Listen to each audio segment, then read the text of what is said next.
ஆன்மீக சொந்தங்கள் அனைவருக்கும் அன்பான மாலை வணக்கம். நாம் நம்மளுடைய சேனலில் தொடர்ந்து இன்னும் 2 நாட்களில் ரொம்பவே சிறப்பான முறையில் வக்ரகதி அடையக்கூடிய கிரகம்னா அது சனி பகவான் தான். இந்த சனி பகவானுடைய வக்ர நிலையானது என்ன மாதிரியான மாற்றங்களை முதனராசினியர்களுக்கு ஏற்படுத்தி கொடுக்க போகுது அப்படின்னு தான் இந்த பதிவில் நம்ம பார்த்து தெரிஞ்சுக்க போகிறோம்.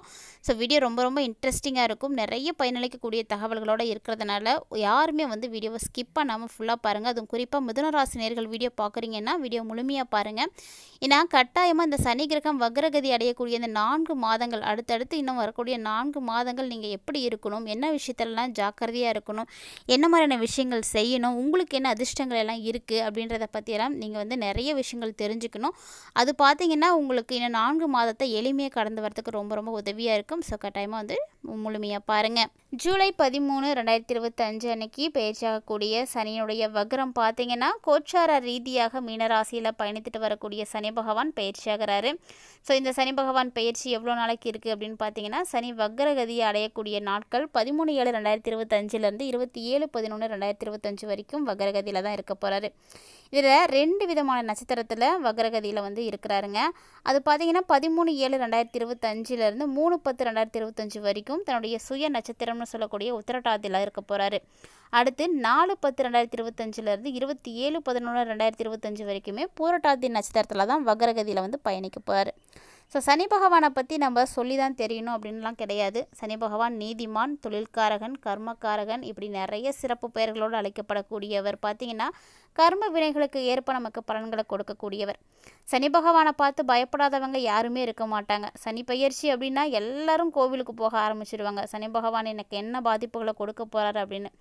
ஆனால் சனி பகவானை பார்த்து யார் பயப்படணும் அப்படின்னா தவறுகள் பண்ணக்கூடியவர்கள், நேர்மையான வழியில் இல்லாதவர்கள், மற்றவர்களுக்கு தொந்தரவு கொடுக்கக்கூடியவர்கள், இவங்க மட்டும்தான் பயப்படணுமே தவிர யாருமே பயப்பட தேவையில்லைங்க. ஏன்னா சனி பகவான் முன்னாடியே சொல்லிட்டேன் நீதிமான் அப்படின்னு. அதனால் அவர் கர்ம வினைகளுக்கு ஏற்ப மட்டும்தான் பலன்களை கொடுப்பார். அதனால் நீங்கள் என்னென்ன செய்திருக்கீங்களோ அதற்கான வினை பயன்களை அந்த காலகட்டங்களில் அவர் கண்டிப்பாக கொடுத்துருவார். பெரும்பாலும் சனி பகவானை பார்த்து பயப்பட வேண்டிய அவசியம் கிடையாது. அதே போல் சனி பகவான் ஒருத்தரை கெடுக்கணும் அப்படின்னு நினச்சிட்டாரு அப்படின்னா வேறு எந்த கிரகத்தாலையும் அதை தடுக்கவே முடியாது.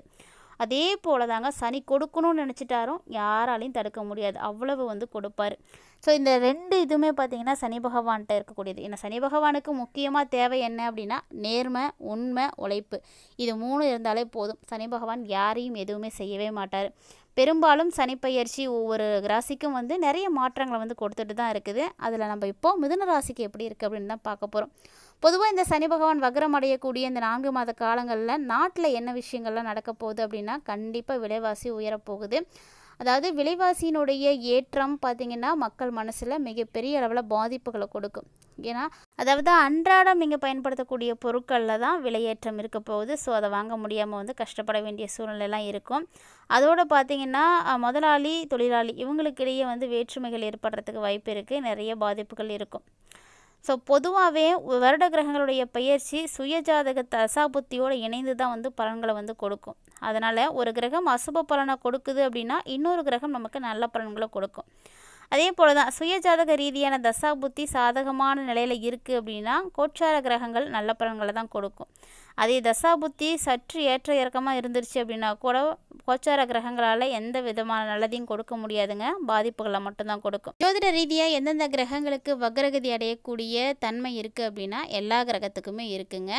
அது பொதுவாக பார்த்திங்கன்னா சூரியனையும் சந்திரனையும் தவிர்த்துட்டு மற்ற கிரகங்கள் எல்லாத்துக்குமே வக்ர நிலையில் இருக்கக்கூடிய தன்மை இருக்குது. இதில் ராகு, கேது மட்டும் இயல்பாகவே வக்ர கிரகங்களாக தான் கருதப்படும். ஸோ இந்த நிலையில் இப்போ பார்த்திங்கன்னா வக்ர நிலை அடையக்கூடிய இந்த சனி பகவான் நிறைய மாற்றங்களை கொடுக்குறாருங்க. மிதுனராசி நேயர்களுக்கு பார்த்திங்கன்னா 10ஆம் இடமான தொழில் ஸ்தானத்தில் கோச்சாரத்தில் சனி பகவான் சஞ்சரிக்கிறாரு. ஸோ ராசிக்கு பார்த்திங்கன்னா 8, 9க்கு அதிபதியாக இருக்கக்கூடிய சனி பகவான் தன்னுடைய சுய நட்சத்திரத்தில் அதாவது உத்திரட்டாதியில் 13/7/2025 3/10/2025 வரைக்கும் வக்ரகதியில் இருக்க போகிறாரு. ஆயுள், ஆரோக்கியம் சார்ந்த பயம் எதுவும் இருந்துகிட்டு இருக்குது அப்படின்னா அது இந்த டைமில் விலக ஆரம்பிச்சிடும். ஸோ மிதுன ராசி நேயர்களுக்கு இந்த பயம் இப்போ போக போகுது. தந்தையோட உங்களுக்கு வாக்குவாதங்கள் இருக்குது அப்படின்னா அதெல்லாம் தவிர்த்துக்கோங்க. அதோடு மிதுன ராசி நேயர்களுக்கு விபத்து, கண்டம், அலர்ஜி, அவமானம், வம்பு வழக்கு இது போன்றவற்றால் ஏற்பட்ட பாதிப்புகள் இருந்துகிட்ருக்கு அப்படின்னா அதெல்லாம் இப்போ வந்து விலக ஆரம்பிச்சிடும். ஆனால் மிதுன ராசி நேயர்கள் இன்னொரு விஷயத்தில் நீங்கள் ஜாக்கிரதையாக தான் இருக்கணும். தொழில் போட்டிகள் உருவாக்கணும். உங்களுக்கு ஏட்டிக்கு போட்டி யாராவது தொழில் தொடங்குவாங்க. நீங்கள் செய்யக்கூடிய இடத்துல உங்களுக்கு ஆப்போசிட்டாகவே வந்து செய்கிறதுக்கு வாய்ப்பெலாம் இருக்குது. ஸோ அலைச்சல், வேலைப்பளு இதனால் அதிகமாகும். நம்ம நிறைய விஷயங்கள் செய்யணும், சாதிக்கணும் அப்படின்னு நினைக்கக்கூடியவங்களுக்கெல்லாம் ஓய்வு அப்படின்றது கிடைக்கவே கிடைக்காது. அடுத்து 4/10/2025 27/11/2025 வரைக்கும் மிதுன ராசியில் தான் வந்து இவர் வந்து இருக்க போகிறாரு. 7, 10 ஆகிய இடங்களுக்கு அதிபதியாக இருக்கக்கூடிய புரட்டாதி நட்சத்திரத்தை தான் வக்கர நிலையில் வந்து பயணிக்க போகிறாரு. ஸோ நண்பர்கள், தொழில் கூட்டாளிகள், வாழ்க்கை துணை இவங்க எல்லாத்தையுமே நீங்கள் இந்த டைமில் அனுசரித்து தான் போகணும். ஸோ உங்கள்கிட்ட வேலை செய்யக்கூடியவங்களாக இருக்கலாம், இல்லை நீங்கள் யார்கிட்டையும் வேலை செய்கிறவங்களாக இருக்கலாம். இந்த மாதிரி எல்லாரையுமே வந்து நீங்கள் அனுசரித்து போகணும். தேவையில்லாமல் அங்கே சண்டை சச்சரவுகள்லாம் ஏற்படுத்தாதீங்க. அது மனஸ்தாபத்தை தான் ஏற்படுத்தி கொடுக்கும். சனி பகவான் வக்ரம் இன்னும் 4 மாதத்துக்கு இருக்க போகிறாரு. ஸோ இந்த விஷயத்தெல்லாம் நீங்கள் கவனமாக இருங்க. லாபம் கொஞ்சம் கம்மியாக தாங்க இருக்கும். ரொம்ப அதிகமாக கிடைக்கும் அப்படின்லாம் சொல்ல முடியாது. அதில் லாபத்தில் வந்து உங்களுக்கு ஒரே ஸ்டாண்டர்டான பலனும் கிடையாது. ஏற்ற இறக்கம் அப்படின்றது இருக்கத்தான் செய்யும். ஒரு சிலருக்கு தொழில் உத்தியோகத்திற்காக வெளியூர், வெளிநாடு போகிறதுக்கான வாய்ப்பெலாம் இருக்குது. தொழிலில் நீங்கள் தக்க வச்சுக்கணுங்க உங்கள் கையில். அது வந்து ரொம்ப ரொம்ப முக்கியமானது. ஸோ ஒரு தொழிலை தக்க வச்சுக்கணும் அப்படிங்கிறதுக்காக ஒரு சில முதலீடுகளை நீங்கள் செய்கிற மாதிரி இருக்கும். அது மட்டும் இல்லாமல் இந்த டைமில் ஒரு சில உத்தியோகத்தில் இருக்கக்கூடியவங்களாம் மற்றவங்களுடைய பணிகளையும் சேர்த்து பார்க்குற மாதிரி இருக்கும். அந்தளவுக்கு உங்களுக்கு வேலையில் பிஸியான ஒரு சூழ்நிலையெல்லாம் இருக்க போகுது. கல்வியில் பின்தங்கி இருக்கக்கூடிய மாணவர்கள்லாம் இந்த வக்கர காலகட்டங்களில் ரொம்ப ரொம்ப ஆர்வத்தோடு வந்து படிப்பாங்க. படிச்சுக்கிட்டே இருக்கணும் அப்படின்னு தோணும் உங்களுக்கு. அந்த அளவுக்கு ஆர்வம் வந்து இருக்க போகுது. ஸோ ஃபஸ்ட்டு குழந்தை இருக்குது, எங்களுக்கு இன்னும் 2வது குழந்தை இல்லை, அதற்கான சான்ஸ் இருக்கா அப்படின்னா கண்டிப்பாக இருக்குது. 2வது குழந்தையும் பிறக்கும், அதற்கான வாய்ப்பு நிறையவே இருக்குது. ஸோ முயற்சி பண்ணக்கூடியவர்களுக்கெல்லாம் கண்டிப்பாக அதை வெற்றி அடையுங்க. ஸோ இது மாதிரி நிறைய விஷயங்களை உங்களுக்கு வந்து சனி பகவான் வக்கர காலகட்டங்களில் வந்து கொடுக்க இருக்கார். ஒரு சில விஷயங்கள் உங்களுக்கு பாதிப்புகளை கொடுத்தாலுமே கூட நிறைய விஷயங்கள் உங்களுக்கு பாசிட்டிவாக தான் இருக்கிற மாதிரி இருக்குது. ஸோ எது நடந்தாலுமே உங்களுடைய கோச்சார ரீதியாக கிரகங்களினுடைய அடிப்படையில் மட்டுமே வந்து நீங்கள் வந்து பார்க்க போகிறீங்க.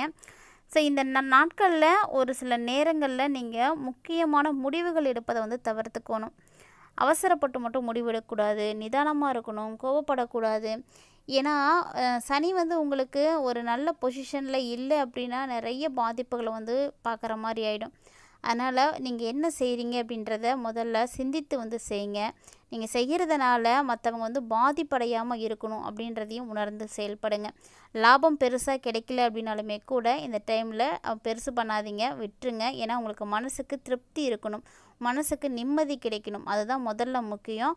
ஸோ இந்த மாதிரி ஒரு சில நாட்களில் நீங்கள் வந்து கொஞ்சம் கவனத்தை வந்து செலுத்துனீங்க அப்படின்னாவே போதும். இந்த 4 மாத காலங்களில் சனி வக்கர நிலையில் உங்களுக்கு நிறைய மாற்றங்களை வந்து கொடுப்பாரு. அதுவும் நீங்கள் செய்திருக்கக்கூடிய பாவ புண்ணியங்களை பொறுத்து பலன்கள் கிடைக்கும் அப்படின்றதையும் மறந்துடாதீங்க. பொதுவாக எல்லா கிரகங்களுமே அந்தந்த காலகட்டங்களில் அதற்குரிய பலன்களை கண்டிப்பாக வந்து கொடுத்துடுவாங்க. நம்ம வந்து அதிலெல்லாம் எந்த மாற்றமுமே கிடையாது. ஸோ பொதுவாக பார்த்தீங்கன்னா ஒரு கிரகம் இயங்குது அப்படின்னா அது சூரியன்கிட்டருந்து ஒளி பெற்று தான் இயங்குது. எல்லா கிரகங்களும் அப்படி தான். அந்த கிரகங்கள் சூரிய ஒளியிலிருந்து கொஞ்சம் விலகும் பொழுது அஸ்தமனமாகக்கூடிய அந்த நேரத்தில் வலுவிழந்து போகுது. அதனால தான் நீச்சமாகி பலன்களை வந்து கொடுக்குது. இப்படி பல விஷயங்கள் பார்த்திங்கன்னா கிரகங்கள் வந்து ஏற்படுத்திகிட்டே தான் இருக்கும். அதனால் கிரகங்களினுடைய அடிப்படையில் மட்டும்தான் பலன்கள் கிடைக்குது. இந்த பதிவு மிதுன ராசி நேயர்களுக்கு நிறைய விஷயங்கள் தெரிஞ்சுக்கிறதுக்கு உதவியாக இருந்திருக்கும்னு நினைக்கிறேன். ஸோ இந்த 4 மாத காலங்கள் நீங்கள் எப்படி இருக்கணும், என்னென்ன விஷயங்களை செய்யணும், எதெல்லாம் செய்யக்கூடாது அப்படின்றதையும் தெளிவாக பார்த்துருப்பீங்கன்னு நினைக்கிறேன். மேலும் இந்த நாட்கள் உங்களுக்கு சிறப்பாக இருக்க எளிமையாக நீங்கள் என்ன பரிகாரங்கள் செய்யலாம் அப்படின்னு பார்த்தீங்கன்னா, முடிஞ்ச அளவுக்கு தான தர்மங்கள் செய்கிறது தான் உங்களுக்கு நல்லது. இப்போ நம்ம கோச்சார ரீதியாக சனி வக்கர நிலையை அடையக்கூடிய இந்த காலகட்டங்களில் என்ன எளிமையான பரிகாரங்கள் செய்யலாம் அப்படின்னு தான் தொடர்ந்து பார்த்துட்ருக்கோம். ஸோ அந்த வரிசையில் மிதுன ராசி நேயர்கள் உங்களுக்கு இந்த சனி பகவானால் பாதிப்புகள் ஏற்படாமல் இருக்க புதன்கிழமைகளில் பச்சை பயிறு வாங்கி நீங்கள் தானம் செய்யுங்க. யார்கிட்ட வேணாலும் தானம் பண்ணலாம், செய்யுங்க. இது மாதிரி எளிமையான விஷயங்களை நீங்கள் செஞ்சீங்க அப்படின்னாலே போதும். கண்டிப்பாக உங்களுக்கு சனி பகவானுடைய தாக்கங்கள் எல்லாமே வந்து குறைய ஆரம்பிச்சிடும். ஸோ மேலும் இந்த பதிவில் இருக்கக்கூடிய தகவல்களானது உங்களுக்கு பிடிச்சிருக்கு அப்படின்னா லைக் பண்ணுங்கள், ஷேர் பண்ணுங்கள், மறக்காமல் கமெண்ட் பண்ணுங்கள். இது போல் பல இன்ட்ரெஸ்டிங்கான தகவல்களை எல்லாம் தொடர்ந்து பார்க்குறதுக்காக நம்ம சேனலை சப்ஸ்கிரைப் பண்ணிவிட்டு தொடர்ந்து ஃபாலோ பண்ணுங்கள். கூடவே ஆன்மீக ரீதியாக கொடுக்கப்படக்கூடிய எளிமையான பரிகாரங்களையும் செய்து பயன்பெறுங்க. இந்த பதிவில் நீங்கள் பார்த்து தெரிஞ்சிட்ருக்கக்கூடிய விஷயங்களில் என்ன விஷயம் உங்களுக்கு ரொம்ப ரொம்ப வந்து பிடிச்சிருக்கு அப்படின்றதையும் மறக்காமல் வந்து கமெண்ட் பண்ணுங்கள். மீண்டும் மற்றும் ஒரு சுவாரஸ்யமான தலைப்பில் சந்திக்கலாம்.